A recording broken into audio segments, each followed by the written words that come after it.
Bienvenue à tous, c'est la première sortie de la revue des unes de la presse africaine. Ouvrons le rideau de cette édition en Côte d'Ivoire avec le quotidien d'Abidjan qui édite à sa une inscription du nom du président Gbagbo sur la liste électorale. Sur le sujet, Damana Picas rassure, ça va se faire. D'un autre côté, le RHDP News au sujet des élections présidentielles, les dires de Big Togo, je cite, que Ouattara dorme tranquille, je vais déployer la grosse artillerie pour sa victoire. À titre de rappel, Adama Big Togo est un homme d'affaires et homme politique ivoirien qui plus est secrétaire exécutif du Rassemblement des Oufouettistes pour la démocratie et la paix. À présent, allons avec le sursaut à sa une. Forum urbain africain, le modèle ivoirien fait sensation à Addis Abeba. Le point essentiel de cet article, ce que Bruno Koné et Uno Habitat décident de faire. Le Forum urbain africain est une plateforme continentale qui promeut le développement durable des établissements humains africains.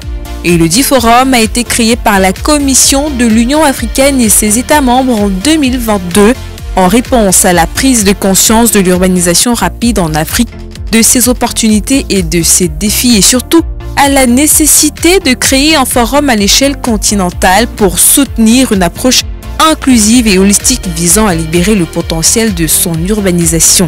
Même journal nous propose un article sur comment réussir la rentrée et l'année scolaire, les erreurs et les comportements à éviter, c'est à lire dans le journal. En effet, la rentrée scolaire pour le compte de l'année 2024-2025 dans certains pays d'Afrique francophone est effective depuis ce lundi 9 septembre 2024.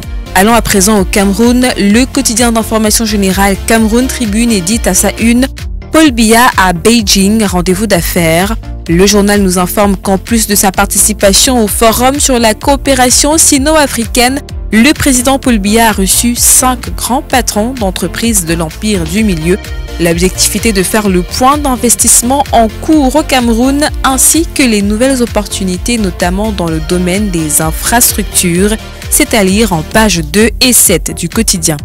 Le Messager titre à sa une Zimbabwe, Cameroun, Kampala Gate. Selon le journal, les lions indomptables ont été récupérés par le MINSEP dès leur arrivée dans la capitale ougandaise. Le journal Intégration au sujet de la rentrée scolaire titre Livres scolaires en zone CEMAC, rentrée mouvementée par la mer Rouge. L'article se trouve en page 11 du journal. Terminons cette revue avec une interrogation, l'Indépendant justement qui titre Entourage présidentiel, Biya a-t-il mal à ses DCC?